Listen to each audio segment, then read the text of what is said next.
Good evening. We take up an unusual phrase, and yet one that has been lived far more than it has been spoken. Get rid of I. Most of you would never put those words on your lips, but when you stop to think of it, you have seen and perhaps practiced the very thing, trying to escape selfhood, to dull conscience, to dissolve responsibility in activity, in philosophy, even in what is called spirituality. It comes as overwork to outrun a silent fear. It comes as entertainment to silence the inner nudge. It comes as a high-sounding confession, I am nothing, I am nobody, hoping that by erasing the word I, we will find peace. And after enough years of watching this, we see so much of it that we know definitely. It is the subtlest form of self-erasure. Now, because we are not here merely to hear ideas, let us have a measurable criterion. We can measure our spiritual progress by one sign that does not lie, by the degree of our remembrance of I am throughout the ordinary hours. Not how high the morning prayer takes us, not how beautiful last Sunday's service felt, but how frequently, how simply, the acknowledgement of I, presence, returns to us at 9, at 11, at 3, at dusk. It isn't too difficult to be lifted for a few minutes. The difficult thing begins an hour later. The spiritual life is practicing the presence, acknowledging Him in all thy ways, and making that practice, at first, an hourly one. Where the Spirit of the Lord is, there is liberty. Where the Spirit of the Lord isn't consciously acknowledged, there is the old mortality, fear, strain, and drive. Here is the caution. When we attempt to remove I, we usually succeed only in removing the awareness of the Christ within. And then we wonder why life grows heavy. The minute you erase I, you erase the very word by which the Master announced identity and union. The result is predictable. Mind, body, and circumstance rush into the vacancy and claim dominion. Instead of, I have a body, I have a mind, it becomes, my body has me, my mind runs me. Don't allow that. You were given dominion, not to tyrannize, but to let the indwelling life govern mind and body in harmony. And now a promise for our time together. We will expose 5 subtle daily habits that masquerade as humility or spirituality, yet actually erase the inner recognition of I. We will put light on them, not to scold, but to release you from their hypnosis. Then we will set a simple rule of life by which remembrance can be kept intact through the day. Now let me illustrate that. I once watched a man who craved peace more than anything. He set about it by self-negation. He disciplined his speech to avoid the word I. He corrected friends who said it. He told himself, I am nothing, let God be all. It sounded noble, but within weeks he was more anxious, not less. His body's fatigue dictated his temper. His mind's waves decided his judgments. Old circumstances, traffic, bills, a neighbor's dog, ruled him more than before. Why? Because in trying to get rid of I, he had evicted the very awareness of the inner Christ who says, I will never leave you nor forsake you. He had substituted a personal ideal for presence. Never forget that. Do not attempt to destroy I. Relinquish only the personal, mind-made sense of I, and restore the true meaning, I am. Tonight, we begin by seeing that distinction clearly, so that peace need not disappear with our good intentions, but may appear as the steady fruit of conscious contact. Now we lay the foundation, because without this, the rest becomes philosophy. Where there is little or no conscious God presence, no conscious contact with I am, human life shows the same old marks. and they are so familiar you could list them without me. Fear, sin, disease, lack, conflict, mortality. After enough years of watching this, you see so much of it that you know definitely. It is not that God changes from town to town, or from 1 hour to the next. The variable is not God's willingness.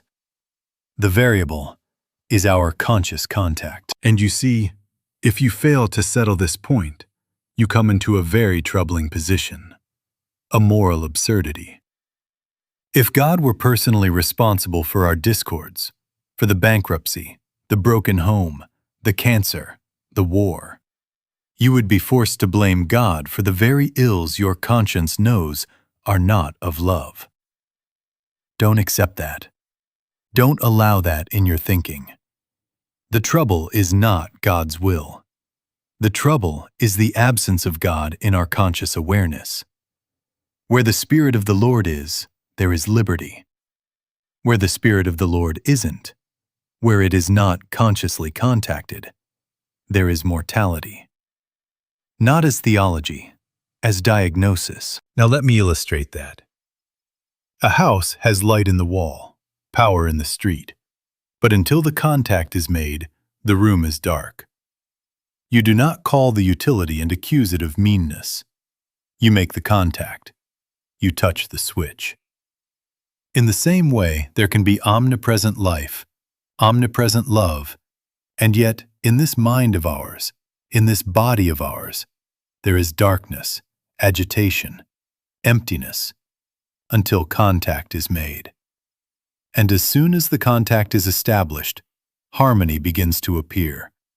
Not always with fireworks, not always with instant rearrangement, but first as a quieting, then as a thread of guidance, then as the kind of change you can take to the bank, the physician, the dining table, the family. When you stop to think of it, you have seen this in your own small ways. An hour in which you remembered I am, even briefly, and the argument cooled. The craving subsided. The pressure to rush eased. A needed word came. Evidences, what in modern language are called demonstrations, begin to pile up, and convictions deepen. It still is in the realm of faith, until that one bright hour when presence announces itself unmistakably. But even before that, you will have evidence enough to know you are not dealing with hopes. You are dealing with a law. Contact restores liberty. Now the question is, how do we lose contact? It is not usually by open atheism. Rarely is it a loud denial of God. It is quiet. It is subtle. It is the habit of letting the mind replace God with its whirl of thoughts. It is letting the body speak the last word. It is allowing roles and reactions to say, "This is me." And in those moments we have, without meaning to, set up mind and body as ruler, and the I am is eclipsed. Never forget that. Our task is not to persuade God. Our task is to remember God, to acknowledge the I at the center of being, and to do it again and again, until liberty is no longer a guest, but a resident. Now we must be very clear on terms, because a wrong definition at the root will mislead the whole tree. When I say I am not pointing to ego, to autobiography, to a bundle of proud memories or stubborn will. I am not speaking of the little self that says, I want, I refuse, I insist. That I, small, personal, mind-made, is precisely what must be surrendered. What then is this I we are to keep? It is the life the Master pointed to when he spoke. The I that is one with the Father. The I am that is God individualized as your being. Not a person, not a mask, not a role. The presence of life itself as the center and governor of your existence. Don't confuse the two. Never forget that. Now let me illustrate that. Take your language and listen to it. If you say, I have a body, you are speaking truth. If you say, I am a body, you have yielded dominion. If you say, I have a mind, you are correct. If you say, I am my thoughts, you have enthroned a servant. You see the difference? The true I possesses, governs, directs. The false I is possessed, is governed, is driven. When you stop to think of it, every hour that slides into confusion has begun with that silent reversal. Mind has usurped the throne and declared itself I. Body has stepped forward and named itself me. And the Christ within is eclipsed. The practical outcome is not mystical at all. It is concrete. When I is recognized as the indwelling Christ life, the mind begins to quiet. Not annihilated, but obedient. The body responds, not worshipped, but harmonized. Decisions stop being reflex and become response. Impulses slow down enough for wisdom to enter. Fear is noticed without being swallowed. When I is forgotten, the reverse appears. The mind runs you, sentences you, bullies you into hurry or despair. The body dictates your identity. Good day if it feels good, bad day if it complains, and you become a weather vane to circumstances. Don't allow that. You were given dominion over the mind and over the body. Again, think of a moment of panic. What has happened? A string of thoughts and sensations has rushed up and shouted, I am afraid. But thoughts cannot be I. Sensations cannot be I. They can only report. Right there is your point of practice. Step back, not out of life, but into life, and let the true I acknowledge. My mind is agitated, but I am not agitation. Peace, be still. It requires a different faculty than the human mind. It requires inner contact with presence. And the evidence will be immediate in kind, if not always in degree. A slight loosening in the chest, a softening of the jaw, a thought you did not manufacture offering the next right thing. These are not fantasies. After enough years of it, you see so much of it that you know definitely. Recognition restores order. This is why we are about to take up the 5 mistakes. Because each one is a form of identity transfer. Each one quietly moves the center from I am to mind, to body, to role, to reaction, and then calls that shift spirituality, humility, realism, or prudence. Don't be fooled. Keep the grammar of your being straight. I am life. I have a mind. I have a body. The Christ within is the governor. As you hold to that, gently, hourly, the throne is kept, the servants serve, and liberty begins to be a state, not a visitor. Now we come to a point that must be made very plain if we are to move from hearing to living. At first, all of this is in the realm of faith. It is a beautiful conviction that rises up in you, a sense that there is an I within, that there is presence, that there is a Christ at the helm of your being. It uplifts you, sometimes in a meeting like this, sometimes alone in a chair in the morning. Don't despise that. Don't call it only faith. When you stop to think of it, every explorer has had to live by that same pattern. Before they ever reached the pole or crossed an ocean, they knew, in conviction, that it could be done. It didn't yet amount to knowledge, it was faith. Then they began to have evidences, signs, in modern language called demonstrations, that confirmed the conviction.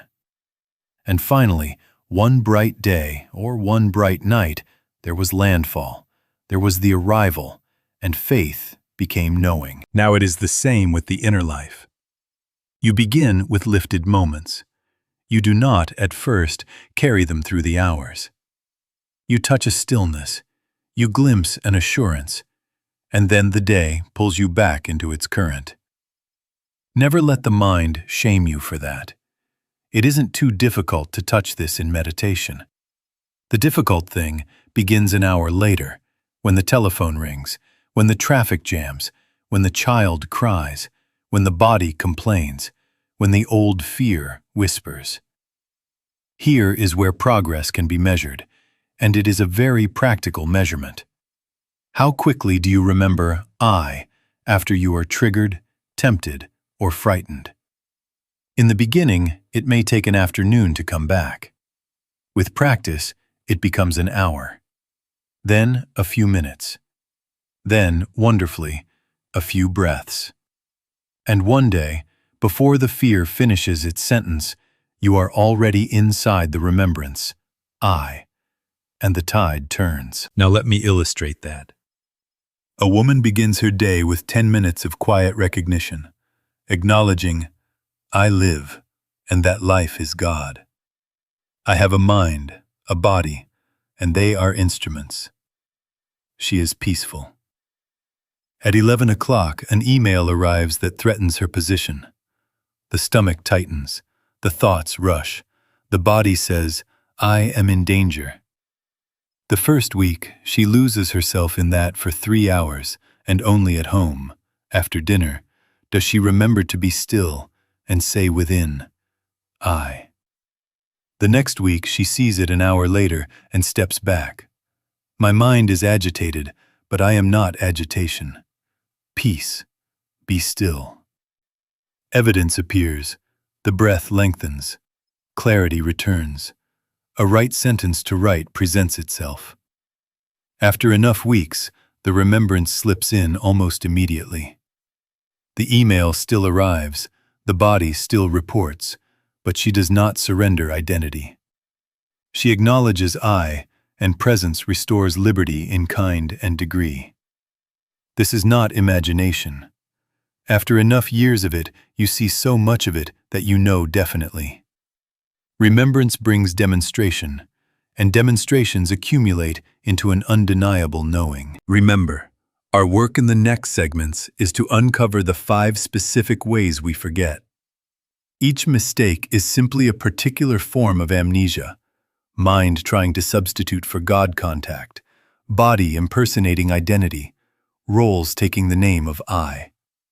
And each correction is a specific way to remember, a phrase, a pause, a gentle reclaiming of position. I have a mind. This mind is mine. I govern. Acknowledging Him in all thy ways, and making that acknowledgement hourly, moves you from a single lovely meditation to a day carried by presence. Where the Spirit of the Lord is consciously remembered, there is liberty. Where it isn't, there is the old mortality. Measure your progress, then, not by how high you rise in one sitting, but by how steadily you return, how swiftly, how simply you remember I. Now we take up the first of the subtle ways we forget, and it is very quiet, very pious-looking. It is the habit of mistaking humility for annihilation, believing that holiness means becoming a nobody, voiceless, inert. When you stop to think of it, you have seen it. A man or woman, earnest, tender-hearted, begins to distrust the word I. They lower their eyes. They talk softly. They refuse decisions. They say, "Oh, whatever you think," and call it humility. It sounds like selflessness, but after enough years of watching this, you see so much of it that you know definitely. It is not humility. It is self-erasure.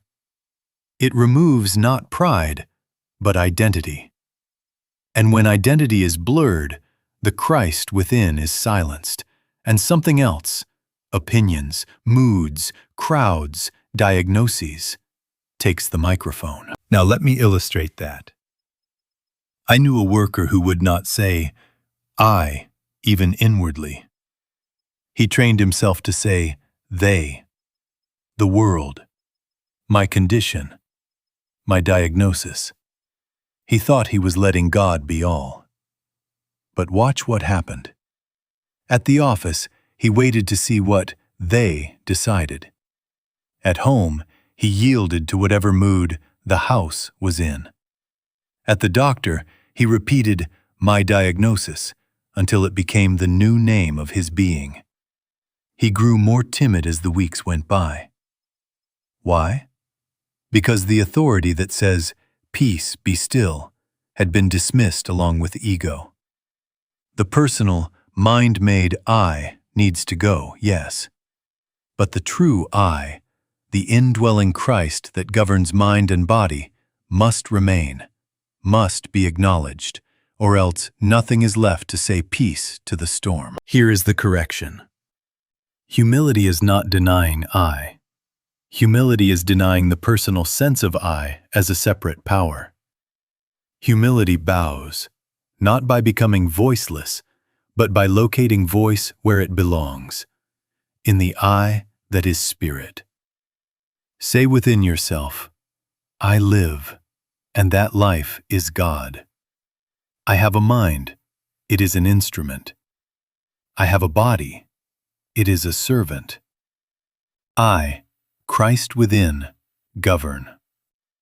That is humility, because it rejects personal glory and personal helplessness alike, and stands in identity as God's own selfhood, individualized. Don't allow the mind to play the counterfeit. If I disappear, God will finally be able to act. No. If you erase I, you erase the very word by which God announces himself in you. Never forget that. Again, watch the fruits. The one who thinks humility is erasing I loses moral poise.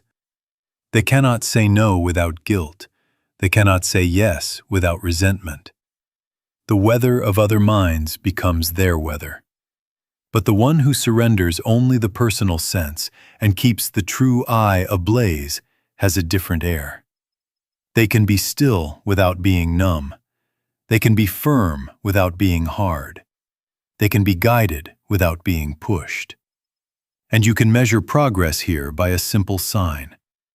In the next moment of pressure, do you go voiceless, whatever they say? Or do you quietly return to I and hear, even faintly, peace, be still, and then act from that presence? It isn't too difficult to mouth holy phrases. The difficult thing begins an hour later, when you must let the inner I govern your tone, your calendar, your yes and your no. So take this with you. The Christ is not found by erasing identity, but by locating identity where it belongs.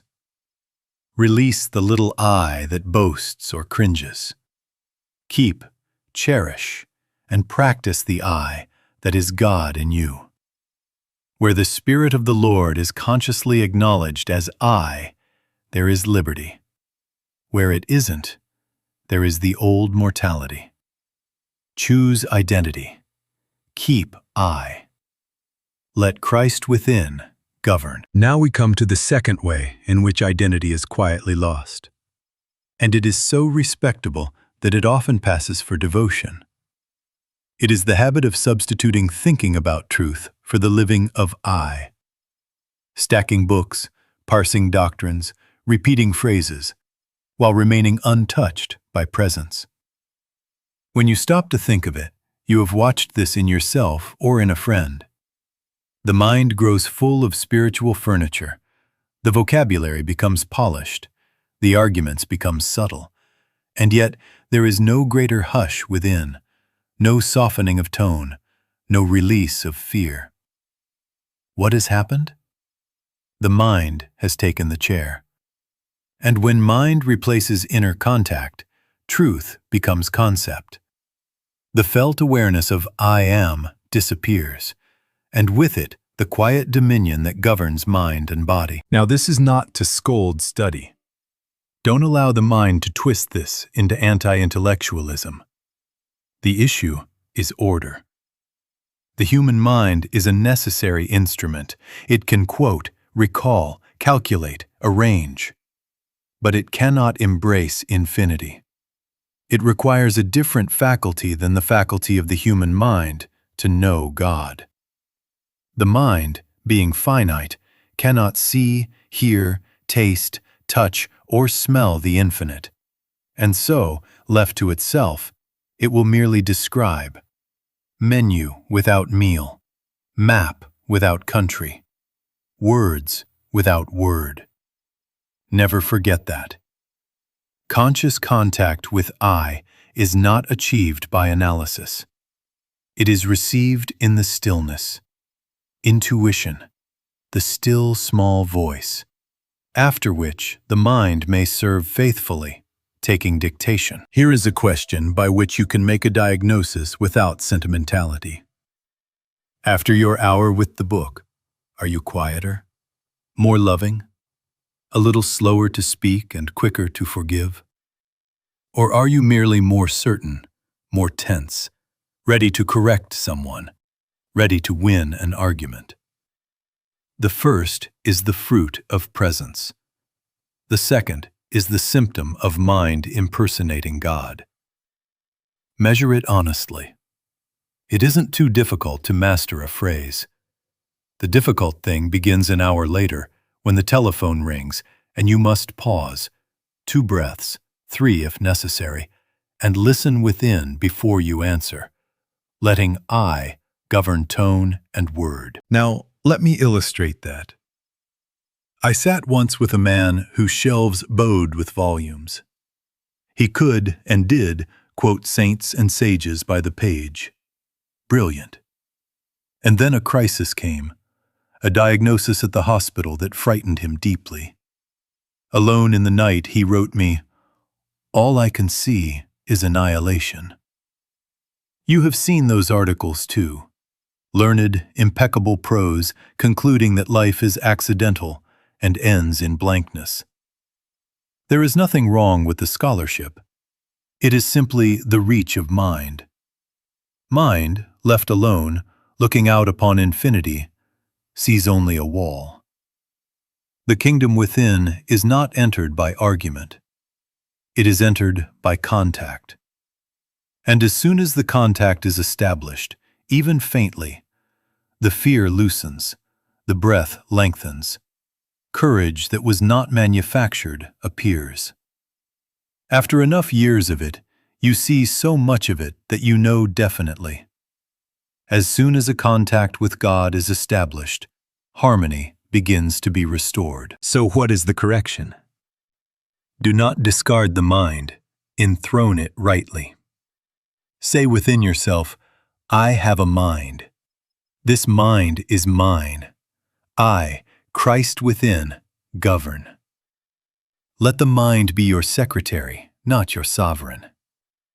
First the contact, a simple turning, I. A listening, speak, Lord, for thy servant heareth. Then let the mind take notes, compose the letter, balance the books, drive the car. Reverse it, and the tail wags the dog. The mind rehearses truth while missing presence, and anxiety grows. Put it in order, and you will find that ideas arrive with warmth, words carry peace, action bears fruit. Where the Spirit of the Lord is, there is liberty. Liberty from frantic thinking, liberty from argument. Where the Spirit of the Lord isn't consciously contacted, there is mortality, even if it speaks theology fluently. Choose, then, not more thoughts about God, but more God in your thoughts, more I at the center, and a willing, intelligent mind serving that I through the day. Now we come to a very quiet counterfeit, and it has hurt more tender hearts than open sins ever did. It is the attempt to be spiritual by getting rid of feelings, shutting down fear, denying grief, flattening desire, suppressing anger, and then calling that deadness peace. When you stop to think of it, you have seen this masquerade. The face grows careful, the vocabulary grows holy, but the eyes, if you look, have gone dim. And after enough years of watching it, you see so much of it that you know definitely. That is not peace. That is anesthesia. It removes the very instrument through which guidance is heard. Now, let me illustrate that. A mother stands at a graveside and decides, "I will be strong. I will not feel." She quotes verses as a shield. For a few days, she appears composed, but weeks later, without warning, a small slight at work breaks her open and floods the room with rage and despair.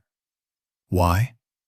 Because she tried to abolish feeling instead of letting I govern feeling. Or the businessman who calls himself above desire, and in 3 months his life is gray, his marriage cold, his prayers empty. He is not free of desire. He is numb to life. Don't allow that. The aim is not repression. The aim is dominion. Feelings are movements in mind and body. They are real as weather is real, but they are not identity. The true I, Christ within, is the calm center that can witness them, name them, and govern them without being swallowed by them. Say it rightly. I have a body. I have a mind. These waves move in them. They are not I. Peace is not numbness. It is I am governing feeling without being swallowed by it. Never forget that. And here's the terrible loss when you numb. When you anesthetize the heart to escape pain, you also anesthetize the heart's ear. The Christ within does not always shout enlightening. More often, it speaks as quiet assurance, as tender conviction, as gentle restraint. Wait. Now. Write. Apologize. Be still. If you convert your inner life into stone, you silence that voice with the storm alike. That is why the numb do not drift into holiness. They drift into hollowness. There is little or no God presence or God power consciously felt there, only a controlled vacancy. Where the Spirit of the Lord is, there is liberty. Where the Spirit of the Lord isn't consciously contacted, yes, even in our emotional life, there is mortality. So here is the correction. And it is simple enough to begin, though the difficult thing begins an hour later. When a wave comes, fear, hurt, heat, pause. 2 breaths, 3 if necessary. Acknowledge exactly. This is in my mind. This is in my body. It is not I. Then turn, contact. I, softly, within, until the sense of center returns. You will not always still the sea at once, but you will remember the helm. Often, immediately, the breath lengthens, the jaw softens. A word you did not manufacture appears. Peace, be still. Sometimes the feeling continues to move, but now under government. It no longer dictates tone or decision. Presence has law. The storm has none. And as soon as the contact is established, harmony begins to be restored, in kind and in degree. Practice this as you have been taught. Hourly remembrance. Don't wait for a hurricane. At 9, at 11, at 3, quietly say within, I live, and that life is God. I have a mind. I have a body. I, Christ within, govern. Then when the wave does come, you are already seated in I.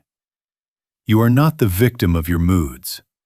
You are the steward of your instruments, and the evidence will show itself. feeling felt without bondage, guidance heard without confusion, action taken without regret. Where the spirit is consciously acknowledged in the midst of feeling, there is liberty. Keep to that, and peace will be presence, not paralysis. Now we take up the fourth quiet exchange, and it is so common we barely hear it. We say, I am sick, I am tired, I am anxious, I am aging. And without noticing it, we have crowned a body state as the I. When you stop to think of it, a sentence like that is not harmless grammar. It is abdication. It moves the center from the indwelling Christ life to flesh and chemistry, and then wonders why peace disappears. After enough years of watching this, you see so much of it that you know definitely. Where the body governs life, there is mortality. Where life governs the body, there is liberty. Now let me illustrate that. A woman stands before a mirror and measures her day by what the mirror says. If the skin pleases, I am beautiful. If the scale accuses, I am a failure. Or a man leaves a clinic with a word on paper and begins to call it by the holy name. I am diabetic. I am arthritic. I am broken. Don't allow that. The body may report a condition. The physician may report a finding, but neither has the right to rename your being. The I of you is not a number, a scan, a contour, or a rumor in the nerves. The I of you is life, what the Master called I, present, governing, eternal. The body is an instrument. It is not identity. Never forget that. Here is the practical guardrail that restores order without denial or drama. Change your grammar, and you will feel the throne move. Say, my body is tired. My mind is agitated, but I am present. Or, there is pain moving in this body. I acknowledge it, and I, Christ within, govern. Do you see the difference?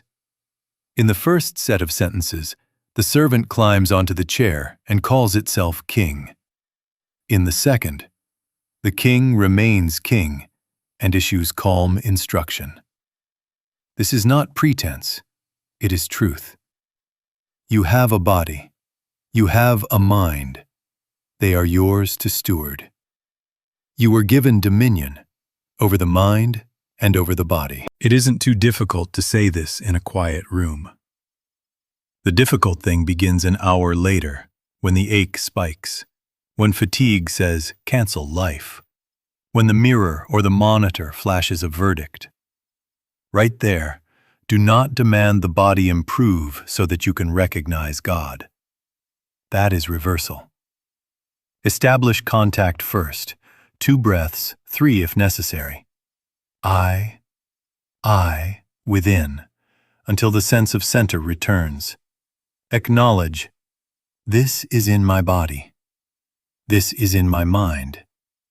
It is not I. Then let the body respond under government. Rest if rest is required. Move if movement is wise. Follow intelligent care if care is called for. But do it from I, not for I. As soon as a contact with God is established, harmony begins to be restored, in kind and in degree. Sometimes as quieting, sometimes as a next right step, sometimes as strength where there was none. Now let me illustrate that in a day you know. At 4 in the afternoon, the body droops and the head swims. Habit says, I am done, I am useless. Pause, turn. I live, and that life is God. My body is reporting fatigue, my mind is fluttering. I am present. Evidence appears. The jaw softens. The breath deepens. A clear thought arises. Drink water. Step outside. Take 10 minutes in stillness. Then complete one thing. You did not bully the body. You did not enthrone it. You established I and the instrument, hearing the conductor, found its pitch. Where the Spirit of the Lord is, there is liberty. Liberty from self-condemnation over appearance. Liberty from identity by diagnosis. Liberty from the tyranny of the hour's sensation. Where the Spirit of the Lord isn't consciously contacted, there is mortality. Life reduced to body weather. Choose your grammar. Keep your throne. Say within often, I have a body. This mind is mine. I, Christ within, govern. And watch how, quietly, the instrument begins to answer to its music. Now we come to the fifth way we quietly lose ourselves, and it is the most applauded by the world. It is the habit of outsourcing I to roles and reactions, living as parent, worker, victim, achiever, until we cannot find our own being without a task, a title, or a conflict to push against. When you stop to think of it, you can hear it in the sentences we speak all day. I am busy. I am behind. I am up for promotion. I am overlooked. I am the only one. Roles become names, functions become identity, and then we wonder why peace disappears. After enough years of watching this, you see so much of it that you know definitely. Where the I is buried under role, there is pressure and comparison and resentment and fear of loss. Where I is remembered as presence within the role, there is liberty. Now let me illustrate that. A mother, earnest and loving, says for 20 years, I am a mom, as if that were her name at the root. The children grow, the house quiets, and a panic rises. Who am I now? Or a man builds a title, wears it like skin, and then the company shifts and the skin is taken, and with it, sleep and dignity. Or one who has been hurt makes a shrine to the story. I am the wronged. And the tale becomes the map for every room they enter. Or the achiever who can only rest if the scoreboard smiles. So they never rest. Don't allow that. Roles are real as assignments are real. They are not identity. Reactions are real as weather is real. They are not you. The inner sanctuary, where you hear I, is forgotten in the noise of performance or grievance, and the mind begins to command, the body to tense, the calendar to tyrannize. Where the Spirit of the Lord is, there is liberty. Where the Spirit of the Lord isn't consciously contacted, there is mortality, even if it wears medals or carries wounds. Here is a simple, searching question. Notice how quickly you say, I am busy, and how rarely you pause to feel, I am. One is bondage, the other is liberty. The first throws you outward into clock and crowd. The second draws you inward to center and guidance.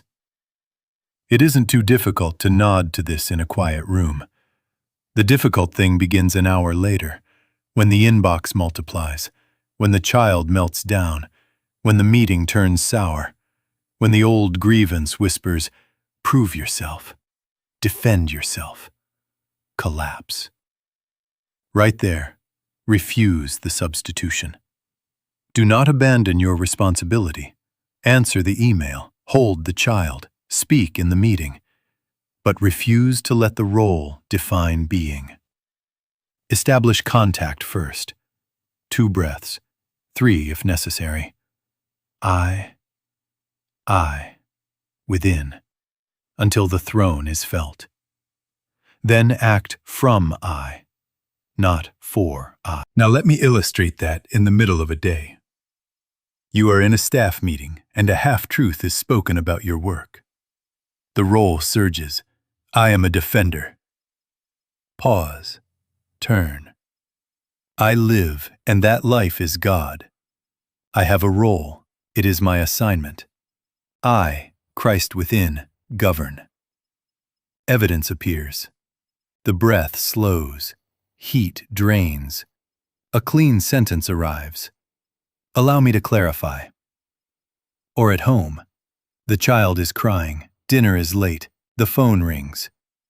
Instead of, I am drowning, you quietly affirm, my mind is fluttering.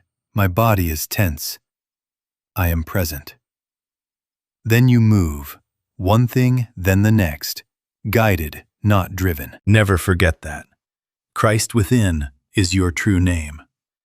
Roles come and go, reactions rise and fall, but I remains, unchanged, unthreatened, the same yesterday, today, and forever as presence at your center.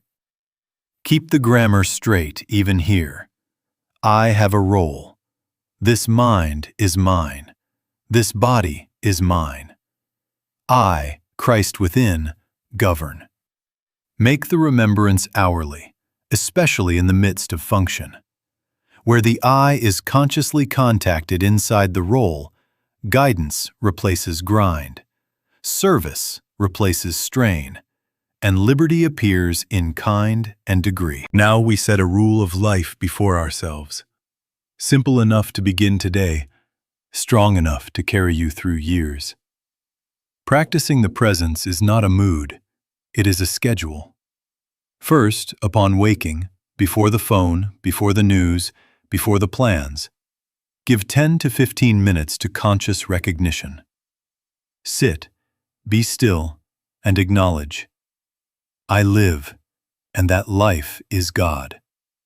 I have a mind. I have a body. I, Christ within, govern. Don't hurry it. Let the word I gather itself as felt reality, not as a sentence you push. Then rise and take up your day. The battleground will not be that chair. It isn't too difficult to feel holiness for a few minutes in the morning. The difficult thing begins an hour later.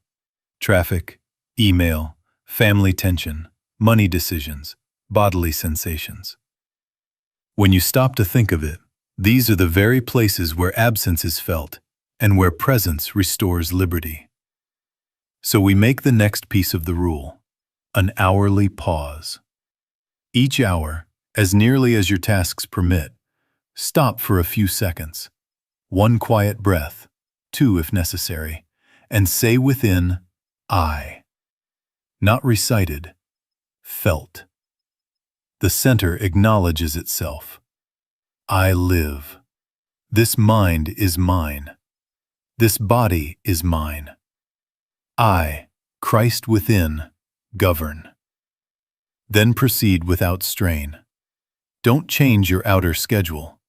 Change the source from which you do it. Now let me illustrate that. You are in the car, and a horn blasts. Anger rises. The body heats. One breath. One. Instantly, a little space opens. You see the lane. You choose the safer move. You refuse the inner quarrel. Or an email arrives that threatens your plans. The old habit snatches at control. One breath. One. You answer from center instead of from alarm, and a sentence appears you could not have crafted in agitation. Where the Spirit of the Lord is, there is liberty. Where the Spirit of the Lord isn't consciously contacted, there is mortality. Even if the words in your head are religious. We measure our progress by remembrance, not by one lovely meditation. Make it practical. Before lunch, quietly ask, how many times have I remembered I this morning? Before evening, ask again. Before sleep, once more. This is not guilt. This is guidance. It is a dashboard, not a judge. If the number is few, don't scold. Simply set the next hour to include a pause. As these evidences begin to pile up, More returns, quicker returns. Our convictions deepen, and one bright day the very presence that we have been acknowledging announces itself unmistakably. Complete the rule with the evening. Do not retire to sleep without a closing acknowledgement. Sit on the edge of the bed. Let the day come to mind for a moment, and then lay it at the feet of the I within. I live, and that life is God. My mind worked, my body moved. I, Christ within, governs still. Let forgiveness wash the hours. Let gratitude rise if it will, but above all, close in contact. Sleep then from center, not from collapse. After enough years of it, you see so much of it that you know definitely. Life changes not by spasms of intensity, but by constancy of contact. 10 minutes that are real, hours punctuated by seconds of I, a faithful closing before sleep. This quiet scaffolding turns faith into evidence. A day remembered becomes a week steadied. A week steadied becomes a life reordered. Acknowledge him in all thy ways, hour by hour, and he shall direct thy paths. Keep to it. Where the Spirit of the Lord is consciously remembered, there is liberty. Never forget that. Now, for a few moments, let us meditate. Be still. We are not going to argue for truth or arrange ideas about God. We are not going to improve the mind or fix the body. We are going to let I announce itself. Lay down the tools for a moment, thought, effort, even the wish to feel something. Lay them gently down. It requires a different faculty than the human mind to know God. So let the mind rest at your feet like a faithful servant awaiting instruction. And let the awareness that is deeper than thought rise into clarity. Imagine now that you are seated just a little above the mind's chatter, way up here, quiet, at ease, able to notice thoughts as they pass, as one might watch birds cross a wide sky. Do not enter them. Do not chase them. Let them go on. You are not the thought. You are the witness. Breath easy. 2 breaths, 3 if necessary. Feel the chair hold you. Feel the jaw soften. There is space. Into that space, without strain, let a single word sound within you, not as something you say, but as something you hear. I. Softly now, like a welling up from deeper than breath. I. Let it come of itself. Listen more than you repeat. I. Again. I. If a thought arrives, let it pass beneath you. If a feeling moves, bless it and let it move on. Remain here, seated above, listening. And as you listen, allow the word to lengthen into assurance, as if the I within your very being were speaking to you in the first person. I will never leave you nor forsake you. I am closer to you than breathing, nearer than hands and feet. I go before thee to make the crooked places straight. I am your life. I am your peace. Be not afraid. It is I. I am the health of your countenance and your God. I am the law of your being and the light upon your path. I am with you always. Neither do I condemn thee. I restore your soul. I prepare a table before you, even here, even now. I am the door. By me you go in and out and find pasture. I am that I am. Let it continue until it speaks itself in you. No forcing, no pushing, just the hush and the hearing. Notice how the body answers to this voice without command. The breath deepens, the heart steadies, the brow clears. You have a body, you have a mind, and I, Christ within, govern. Where the Spirit of the Lord is, there is liberty. Now, gently, seal this. Choose one phrase that has sounded for you. Perhaps only the simplest. I am your peace. Or, I will never leave you. Or only the bare word, I. Carry it into the next hour. When the temptation to self-erase appears, as role, as diagnosis, as argument, as mood, pause. 2 breaths, 3 if necessary.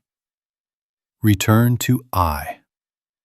Let it govern your tone, your glance, your sentence, your step. Acknowledge Him in all thy ways, and you will find guidance performing for you what you could not perform for yourself. Keep to this, and the I heard within will become the presence lived without. Thank you.